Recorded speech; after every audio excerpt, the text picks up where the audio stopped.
내 나이 21살 때 일이었다. 한창 건강하고 성인이 된 후 이성을 사귀고 싶은 마음이 앞섰던 때 일어난 일이다. 하지만 완전한 성인 대접을 받지 못하는 처지였다. 요즘 흔히 말하는 애인도 없었고 여자친구는 있었지만 영화를 보거나 술을 마시는 정도의 사이였다. 21살 여름 특별한 여행에서 예쁘고 착한 새엄마와 일이 있었다.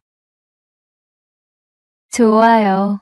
구독 부탁드려요. 내 소개를 해보겠다. 엄마는 내가 2살 때 불치병으로 돌아가셨고 아빠는 주변 소개로 지금의 엄마와 재혼을 하셨다. 두 분 사이에 자녀는 없었고 나만 유일한 자식이었다. 육군 대령 출신이신 아버지는 엄격하게 이를 데 없었고 어머니는 그런 아버지에게 눌려서 감히 말대꾸조차 할 수 없는 그런 분위기였다. 아버지는 가정과 군대를 동일시했다. 집과 군대를 구분하지 않고 누구에게나 권력을 휘둘렀다. 나는 아버지의 말에 거역한 적이 없고 죽어라 공부해야 했다. 대학 생활도 고등학생 때나 다름없었다. 아버지가 정한 귀가 시간은 밤 11시였고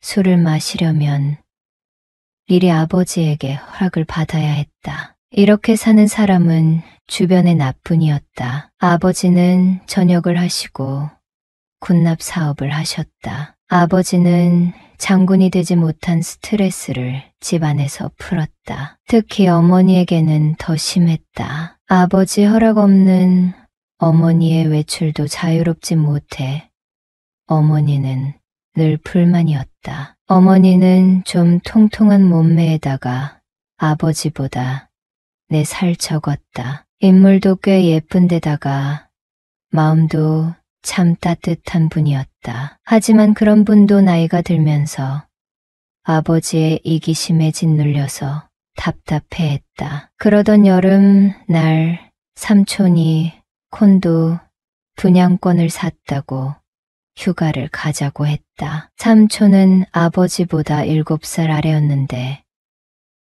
사업 수완이 좋아서 돈을 꽤 잘 벌었다. 여유 있게 사는 삼촌도 아버지 앞에서는 고양이 앞에 쥐었다. 하지만 삼촌이 이번 여행 비용을 다 낸다고 가자고 하니 아버지도 마땅히 거절할 명분이 없어서 가자고 했다. 목적지는 동해의 바다 앞에 있는 콘도였다. 사실 휴가도 제대로 못 가본 엄마가 이번에 여행 기회가 생겼다며 아이처럼 좋아했다. 모처럼 여름 휴가에 엄마는 기분이 날아갈 것 같은 표정이었다. 그러나 아버지는 썩 내키지 않는 표정이었다. 아마 삼촌이 그런 자리를 마련한 데 대한 자격지심이 느껴졌다. 엄마는 손가락을 꼽으며 동해로 놀러갈 날만 기다렸다. 출발하는 날 삼촌 부부가 집 앞으로 차를 가지고 왔다. 나는 따라가지 않는 것으로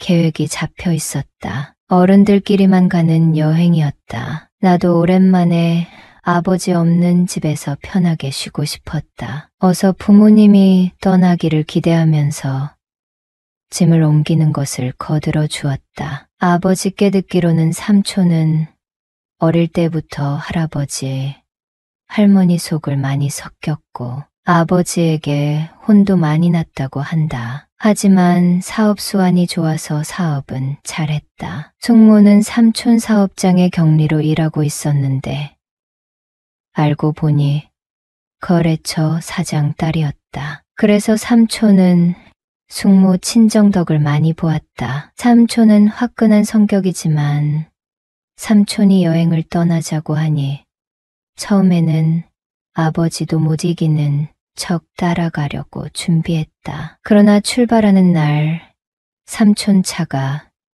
집 앞에 온 상황에서 못 간다고 고집을 피웠다. 그 이유는 전역한 부대의 지휘관 모임이 있다고 했다. 그 자리에는 아버지의 사업과도 관련된 장군들이 나오기 때문에 반드시 참석해야 한다고 말을 했다. 아버지의 말은 곧 법이요 명령이었다. 지금 이 순간에 그런 말을 한다는 게 이해가 되지 않았고 가기 싫어서 핑계를 대는 것이라는 것을 다 알았지만 아무도 이 일을 제기할 수 없었다. 아버지는 늘 스스로 합리적인 판단을 한다고 생각하시기 때문이었다. 그리고 우리 제주로 그날 아버지에게 진짜 모임이 있는지 확인할 수도 없는 노릇이었다. 엄마는 실망을 해서 그만 현관에 털썩 주저앉았다. 엄마는 이번 여행을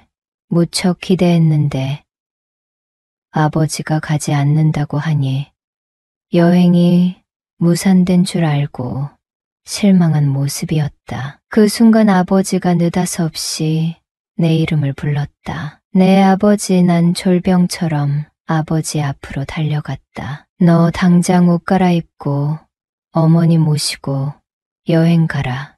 정말 황당했다. 어머니 아버지가 떠나고 나면 모처럼 집안에서 혼자 남아서 빌려온 비디오를 보면서 마음껏 쉬려고 했는데 엄마와 삼촌을 모시고 가면 내 또래도 없는데 재미가 없을 게 뻔하지 않는가.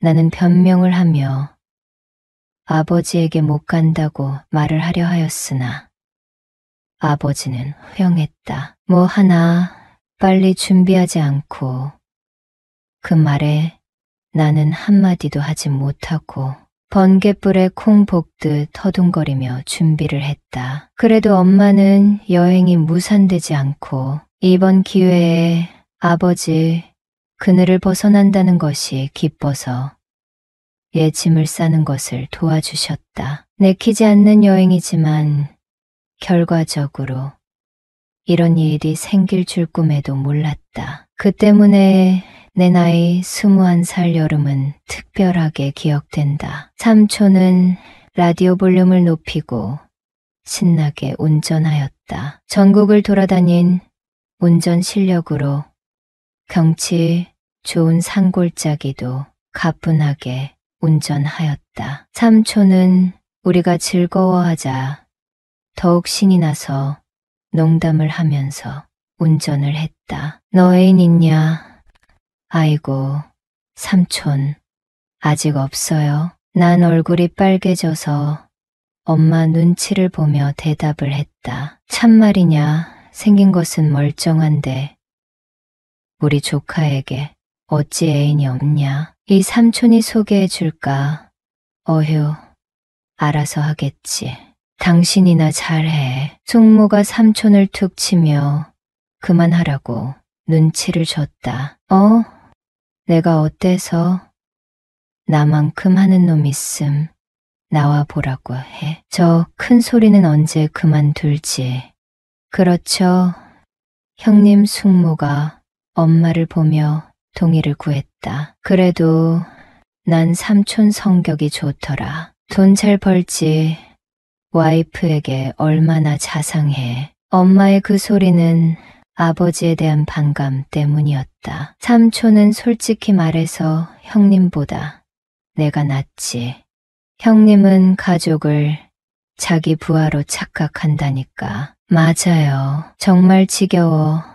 엄마가 맥주 탓인지 겁없는 소리를 했다. 엄마에게 그런 불만이 있다는 것은 알았지만 아빠가 없는 자리에서 편하게 말을 하니 예심 안쓰러운 말이 들면서도 시원했다. 모두 깔깔 웃으며 목적지에 도착했다. 우선 배가 고파서 점심으로 간단하게 식사를 했다. 여러분은 써리모의 영상을 재미있게 듣고 계십니다. 콘도는 방 하나에 거실이 하나였다. 삼촌은 콘도에서 가장 작은 평수를 분양받은 것이었다. 하지만 아담하니 좋았다. 특히 창에서 바다가 환히 내려다 보이니 그 풍경은 환상적이었다. 모두들 해수욕을 한다고 설렜다. 우리도 바다로 나가보자. 삼촌이 어느새 수영복으로 갈아입고 말했다. 숙모는 원피스 수영복을 입었는데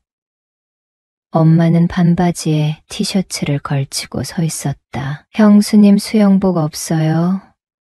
삼촌이 물었다. 수영복이 뭐야? 말도 못 꺼내게 하는데 아버지가 수영복 사는 것을 한마디로 잘랐기 때문이었다. 잠깐만요. 삼촌이 방을 나가더니 잠시 뒤에 수영복 꾸러미를 들고 왔다. 이걸 입으세요. 검은색 원피스 수영복인데 무난한 디자인이었다. 어머, 이것을 어떻게 입어요? 엄마가 얼굴을 붉히며 말했다. 바닷가에서 수영복 입고 놀아야 편해요. 지금 안 입으면 언제 입어봅니까?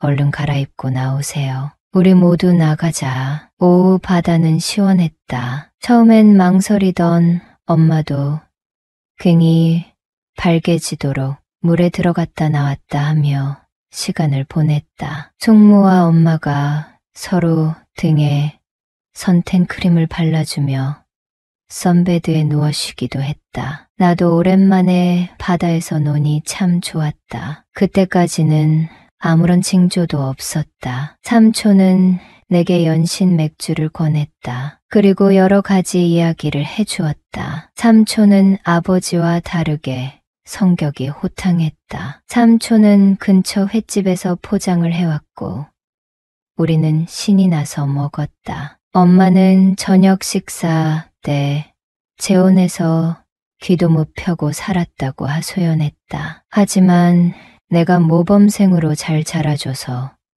너무 예쁘다고 하며 웃는데 그때 느낀 엄마에 대한 여러 가지 감정이 들었다. 엄마는 나를 키우면서 큰 소리를 낸 적이 없었다. 이기적이고 권위적인 아빠의 귀에 눌려 살면서도 나에게는 늘 따뜻했던 엄마였다. 엄마는 40대 중반이다. 어린 나이에 호래비와 결혼의 신혼 기분도 제대로 내지 못했다고 한다. 할머니께 얼핏 듣기로는 아이도 잘 생기지 않았다고 한다. 나는 엄마랑 외출할 때마다 젊고 예쁜 엄마를 둬서 좋겠다는 말을 많이 들었다. 아빠는 옆에서 매우 뿌듯한 얼굴로 서 있었고 엄마는 수줍은 든 미소를 지었다. 그동안 아버지가 무서워서 술도 마음대로 먹지 못하고 살았는데 그날 나는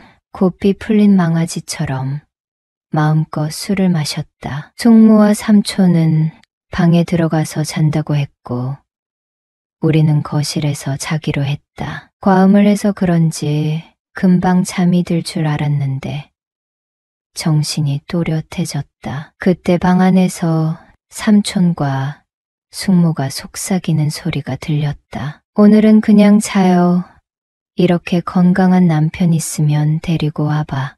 삼촌 부부는 방 안에서 즐거운 시간을 보내고 있는 것이었다. 나는 너무 신경이 쓰여 도저히 잠을 잘 수가 없었다. 더 놀라운 것은 엄마도 삼촌 부부 때문에 잠을 이루지 못하고 있는 것이었다. 이렇게 예쁜 엄마가 내 옆에서 잠도 못 자고 있으니 어떻게 해야 할지 고민이 되었다. 그때 엄마가 내 손을 잡고 분위기를 리드했다. 아슬아슬했지만 정말 좋았다. 나의 새엄마를 통해 어른이 되었고 그날 우린 숨죽이고 2번이나 일을 치렀다. 2박 3일의 휴가를 끝내고 집으로 돌아오는 길에도 엄마는 그날 일에 대해 별 말을 하지 않았다. 단지 엄마는 내 얼굴과 마주치지 않으려고 하는 게 역력했다. 집에 돌아오니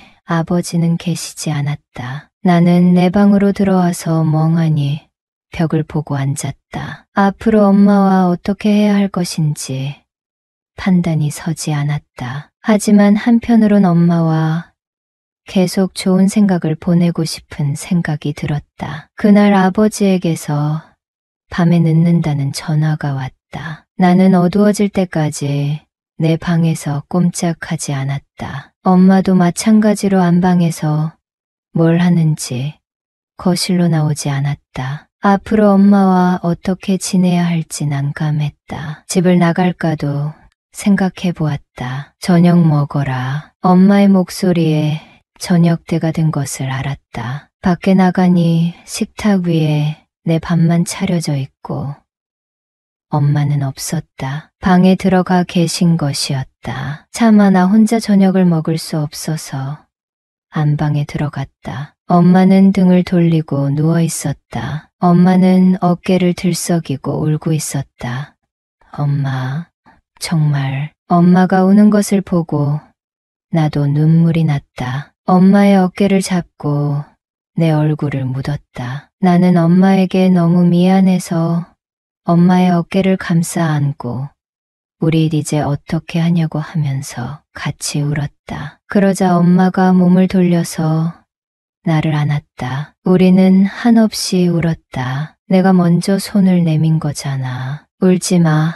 아빠한테 들키지만 않으면 돼. 알았어요. 나는 엄마한테 오늘 가능하냐고 물었다. 지금은 안 돼. 내일은 아버지가 출장 가실 거다. 그것은 내일은 가능해라는 뜻이었다. 우리는 엄마가 힌트를 준 그날 정말 좋은 시간을 보냈다. 엄마는 멍하니 천장을 보며 이렇게 말했다. 너희 아빠는 볼일만 보고 잠들기 일쑤였어. 사실 이대로 사는 게 억울하다는 생각도 들더라. 남들은 인생을 즐겁게 사는데 나만 왜 이렇게 살아야 하는지. 그 말은 엄마는 아빠와의 생활이 참 불만족스럽다는 말이었고 나는 엄마를 기쁘게 해드리고 싶다는 생각에 기회를 만들어 즐거운 시간을 보냈다. 세월이 지난 지금 아버지는 안정적인 사업을 하고 계시고